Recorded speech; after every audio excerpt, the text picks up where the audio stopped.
Okay,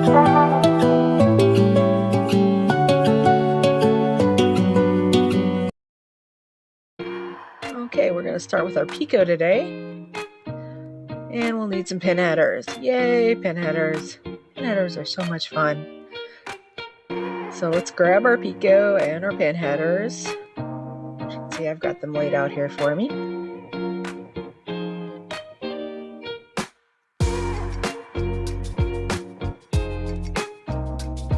Pin headers, and we're just going to flip our board over and long side into the PCB, short side up, and then just follow the silk screen there and make sure that the USB port is pointing downward and that you don't have any empty pins, and then we'll just get started. And what you want to do is you want to keep your iron on the outside of the picot because there's a lot of little teeny tiny things, as we can see here in 40X, that we don't want to get hot. Some very, very, very tiny capacitors and resistors next to the pin headers. And I don't want to have to bring those back.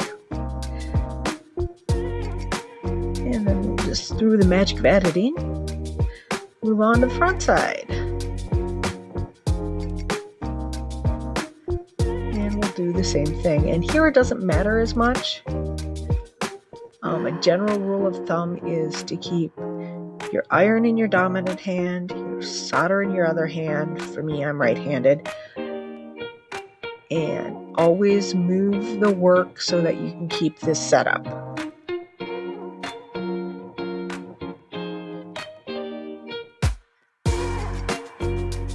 Going here.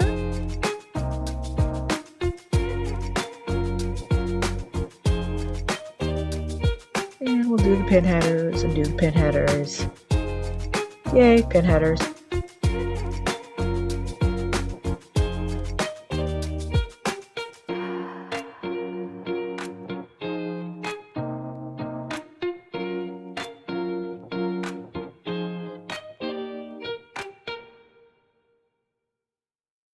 And we'll pull out the microscope and do a few more pin headers, just so you can really kind of see what I'm talking about here. Heat it up, add a little solder, move on to the next.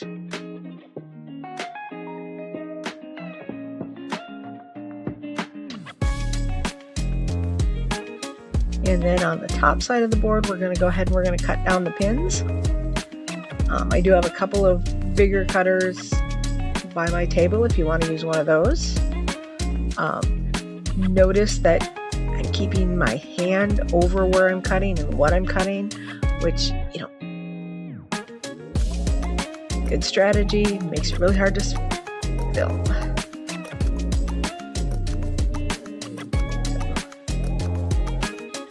And not gonna lie, that this can hurt a little bit if you want to wear a glove or use, say, a piece of paper or whatever. Occasionally you will get one that will hit your hand rather hard. I've never drawn blood doing this, but I have felt it.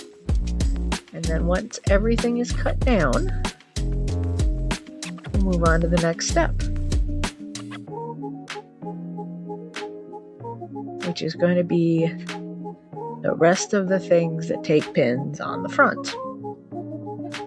Up a little, there we go.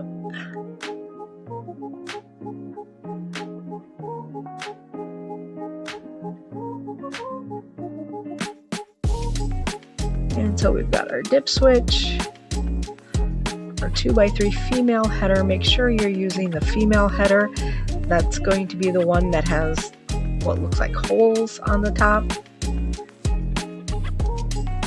And then our little OLED screen. And we're going to start with the OLED screen because that's the easiest, simplest. And that's just going to be 4 more pins. And a 1. And then we're gonna just double check this here. And since I'm touching the pins on the Pico, I'm just gonna heat up that one that I did and just adjust it a little bit and then come back and do the rest.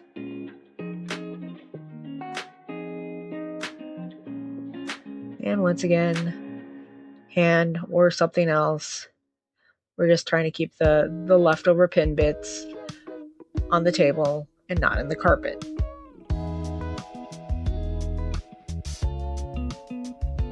Now we have our OLED screen good to go. We're going to move on to our dip switch, and you just want to follow the silk screen. It has a pretty good drawing of what that looks like.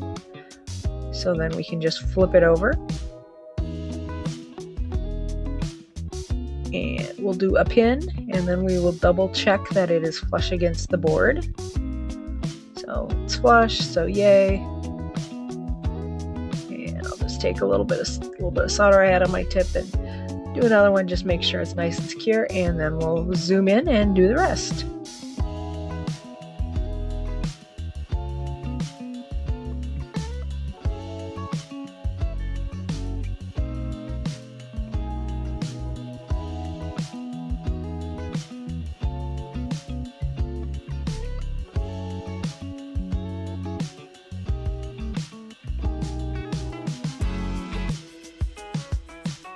Cutting those is optional. There's going to be plenty of things that are above those, so they're not going to stick to your clothes, but yeah, it's not a bad idea. Just double check my work here, make sure everything's good and looks the way it's supposed to. So let's just take a quick peek under the microscope. Give you an opportunity to see what I'm talking about when I say I'm trimming the pins. So let's there we go. And as you can see, that's what you're looking for, is a little cone of solder. Kind of should look like a Hershey's Kiss with the little flag straight up. And we'll cut and cut.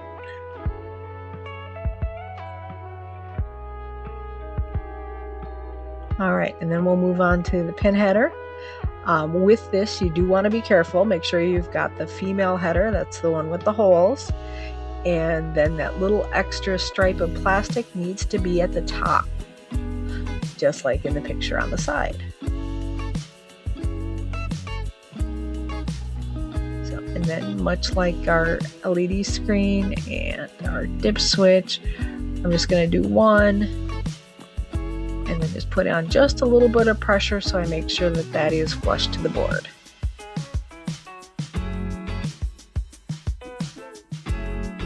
That way it'll stay put, and and now we'll go ahead and do the rest here.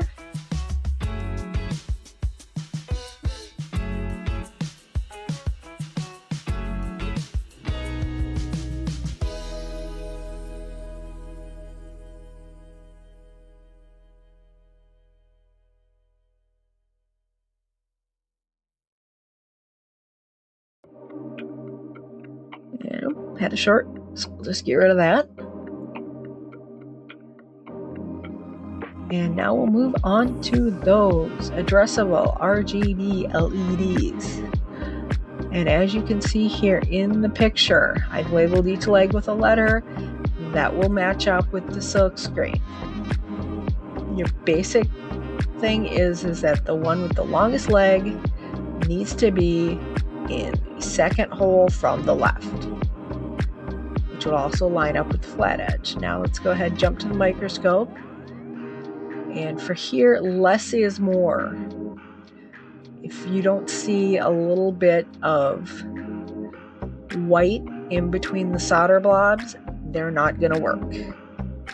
I have plenty of extras, but we don't want to, I'd prefer not to go through them all. And then if we do get a little blob, your best bet is to cut them down and then just go ahead and run your iron right through them. And now you can see that we have gaps between all 4 solder blobs. Yay! And let's take another look here at how this is done. So like I said, longest legs, second from the left. It also lines up with the silk screen lines up the flat edge on the LED, matches the flat side of the circle. And once again, we're going to do one. Grab my finger, my trusty finger, and just make sure that that is flat and tight against the board. And then we'll go ahead and do the rest.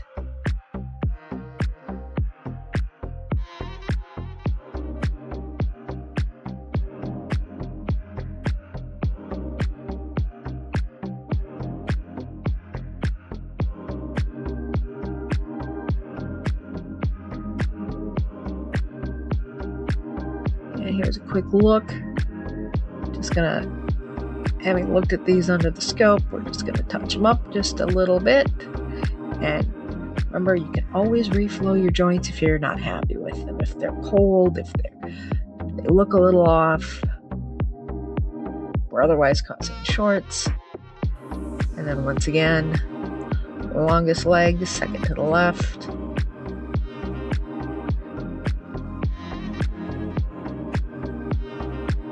Jump that on in.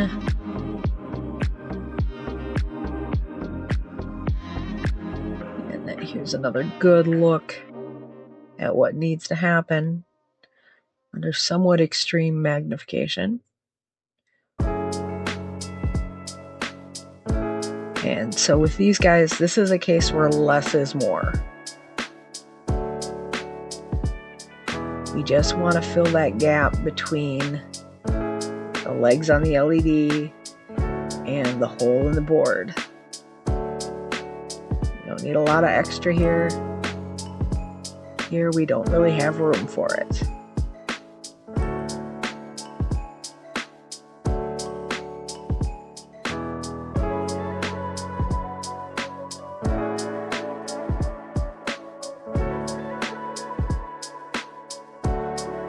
And then as you can see, the flat edge on that LEDs are lining up with the flat edge on the thing. Now, last step on the main board here is going to be our switch and our battery holders. So we'll start with the switch. Single pole, double throw switch. It has 5 pins, but actually 2 of them are just designed to help hold the switch to the board. It's actually the 3 in the middle that are actually really doing anything. So we'll go ahead, much like everything else, we'll just do one of those holder pins on the end. Go.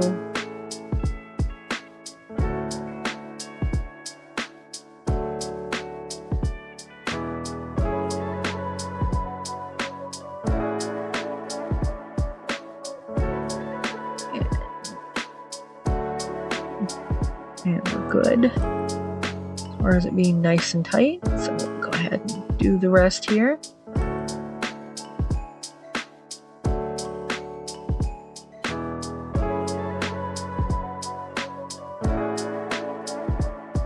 And yay. And now we come to the battery holders. And if you did my badge last year, these are pretty much the same battery holders we had last year. So there's a flat and a spring. The flat lines up with the pluses on the board.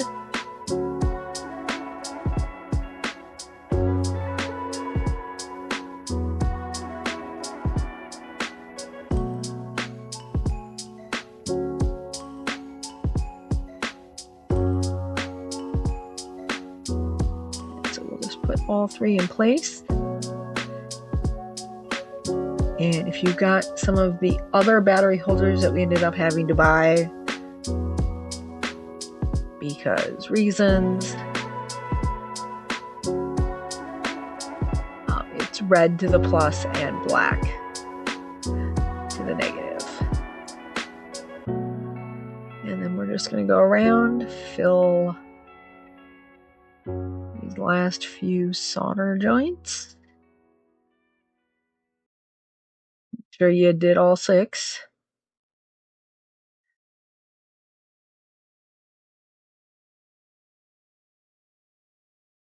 And then I'm just going to go ahead and nip these off. It's just something you definitely want the bigger cutters for.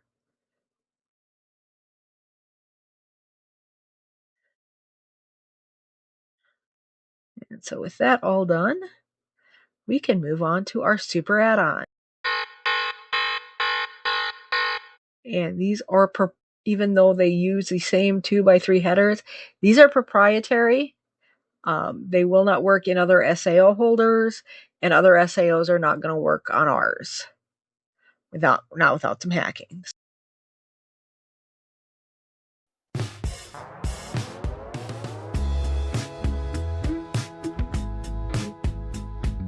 So we'll do the resistors first. And so we tin one pad, and we grab our resistors.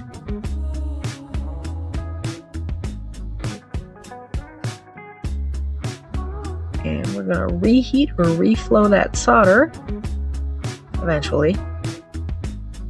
Come on, do the thing, do the thing. There we go.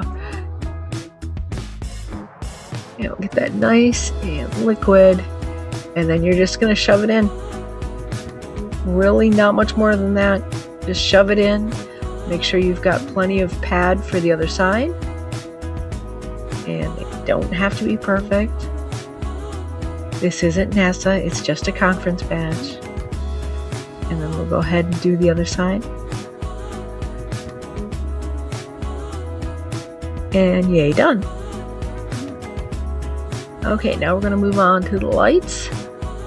And we are actually going to be installing these upside down, which really isn't that much more difficult than anything else. Once again, we're going to tin one side. Try to over tin it a little bit if you can. A nice big blob of solder on there.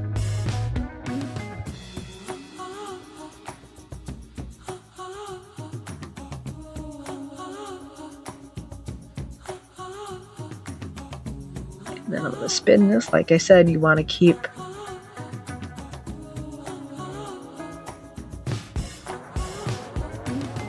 good, where you can always use your iron with your dominant hand, and then the tweezers or solder with your non-dominant hand. And so yeah, we're going to the little side there, little bottom of the T as it were, does need to line up with that extra line on the LED silk screen. And I'm just kind of pushing and shoving and making sure that I get a little bit of solder on that top metal part. Like I said, these are actually being installed upside down so that the light shines through the little board and not off the back. And so there's number 3. Come on.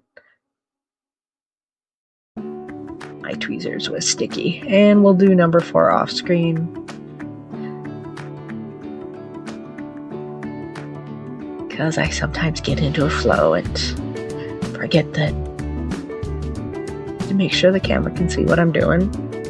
So there it is. It looks like we'll adjust it just a little bit to see the idea. Yes, you can.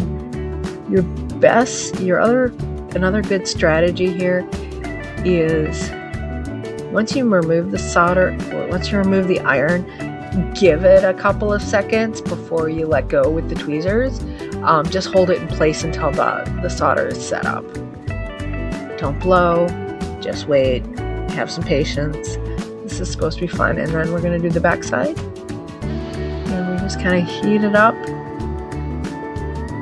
And I hit that very edge of that LED along with the pad that it's supposed to be on.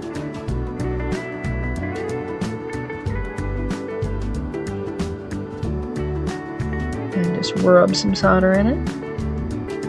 There we go.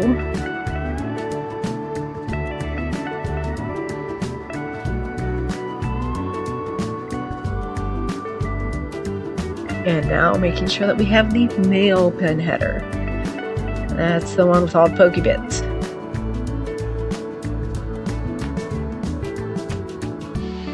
And see all the pokey bits. And then it's going to have a slot.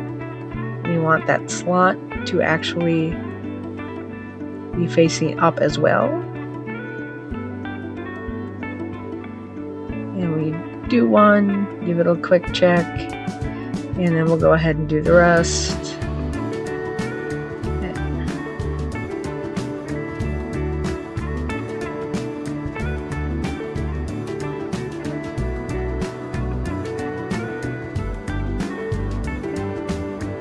And now give it one last good look here, and yay, that's done. So now we can marry it to our main board. Just like that.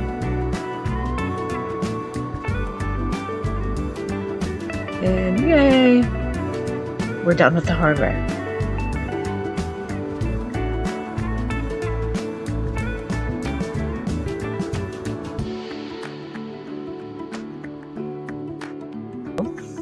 If you're flashing your firmware totally on your own, is you're going to want to come here. I have shared out this folder through my TDI Google Drive, and you're going to want to download these 3 files: main Pi, Pico 0 Pi, and ssd1306.py or Pi. And that is actually short for Python at this point, not Raspberry Pi or Pi Pico. So once you've got that stuff downloaded, you'll also need to head over to thonny.org, not thonny.com, thonny.org, and it's got a Python IDE for beginners, very basic, but it handles the things we need to do to a Raspberry Pi Pico very well. So that's why I recommend using that. So you got your files, you got Thonny, you downloaded it, installed it, we're good to go. We'll go ahead and open it up here. And I'm going to actually plug in Pico, or the badge I'm using for this part of the video right now.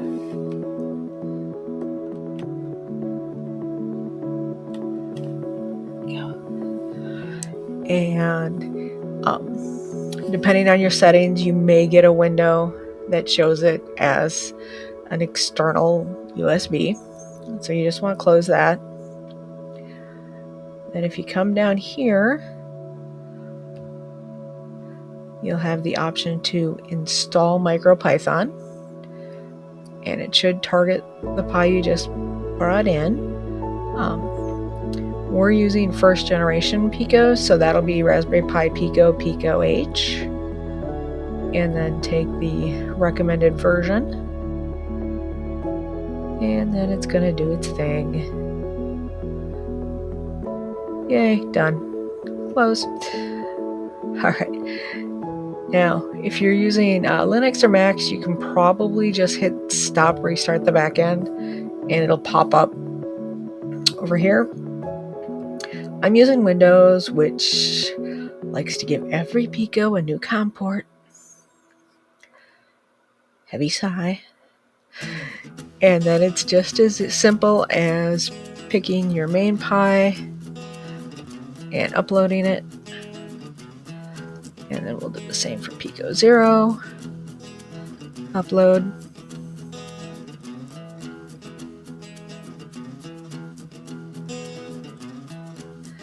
And SSD 1306.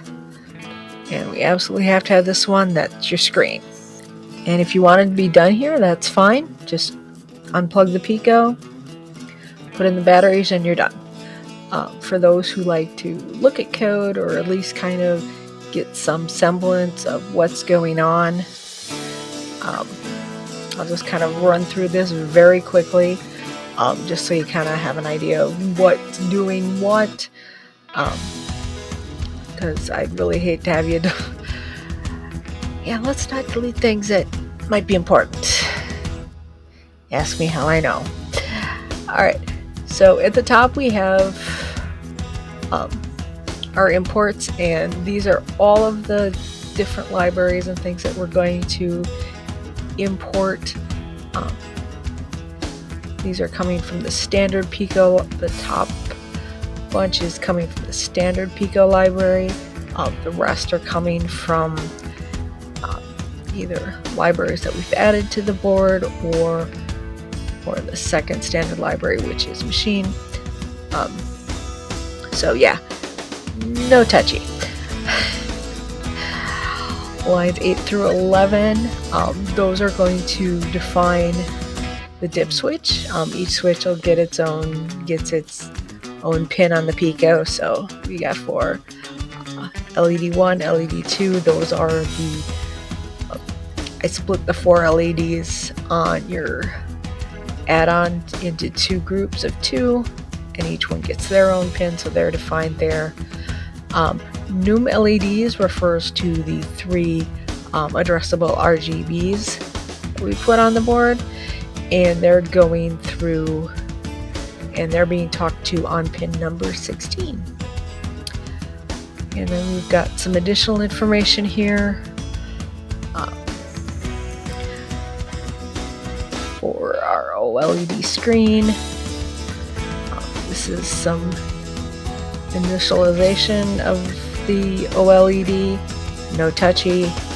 Really, no touchy. No, you don't wanna. And then here is our WS2812. In previous badges, well, not.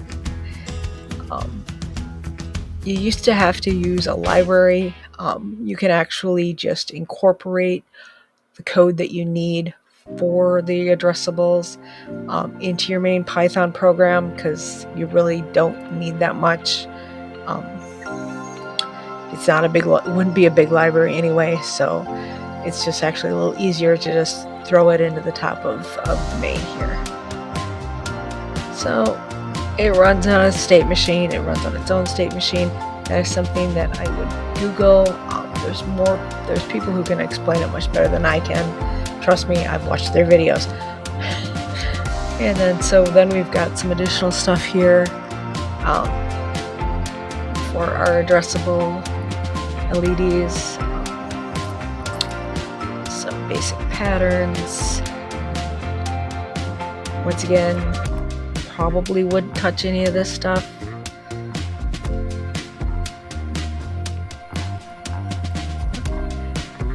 Clear LEDs, that might be something useful if you decide to create your own functions. Basically, it'll set all 3 of those RGBs to, well, black, which is zeros. And then this one here is our stoplight, actually behaving as a stoplight. You can change some of the timers on this, maybe make it a little faster, a little slower. These let you use variable names instead of having to figure out the numbers.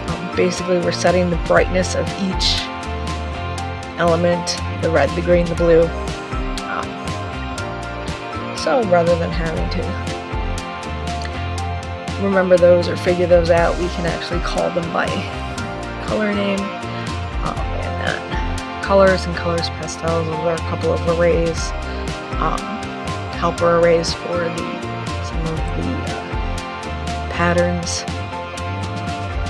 And then on line 183, we've got some startup, is where our startup code starts. These things will run once when you turn the Pico on.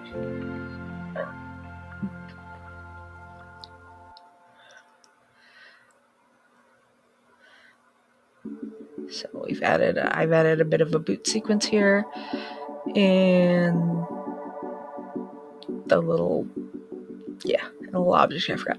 Now on line 206, at least on my version, the while true, that's where our main loop starts. Everything beyond this point is going to loop endlessly until you turn it off. And so we'll clear the LEDs,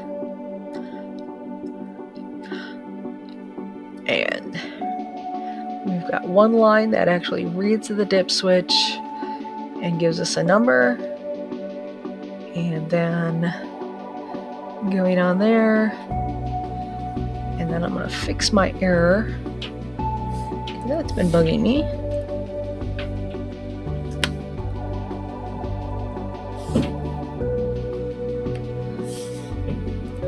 It might be important later if I decide to demo this. Okay.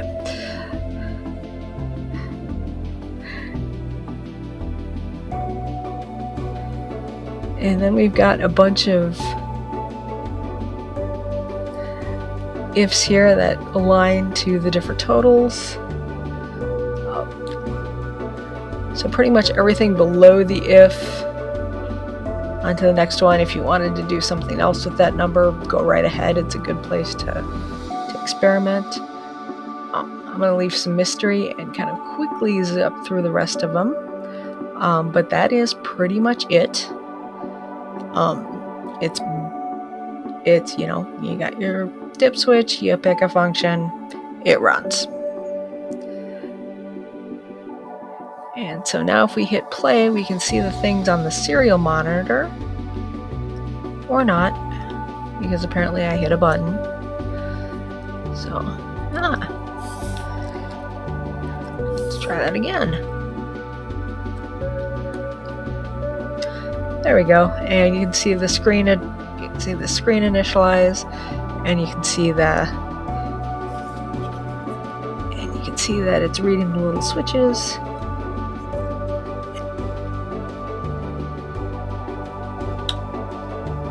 Sneak over here and change some of those little switches, should start doing something else.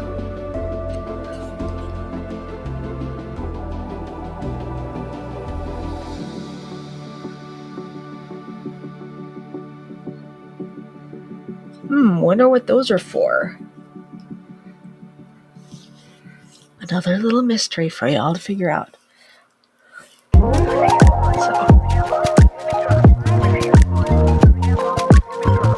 Hit stop before you unplug it, and then you're done.